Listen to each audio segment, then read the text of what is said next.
कभी सोचा है हमें हिचकी क्यों आती है? हिचकी आने की वजह हमारे डायाफ्राम मसल्स, जो कि हमारे चेस्ट और स्टमक के बीच में इंजेक्शन में लगे रबर स्ट्रेचर के तरीके से काम करता है।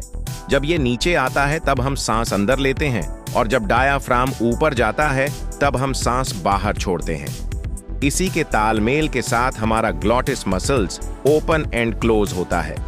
जब हम ज्यादा खाना खा लेते हैं या ज्यादा पानी पी लेते हैं या किसी और कारण से हमारे ग्लॉटिस मसल्स और डायाफ्राम का तालमेल बिगड़ जाता है, तब हमारा ग्लॉटिस जल्दी ओपन एंड क्लोज होने लगता है। इसे ही हमें हिचकी आती है।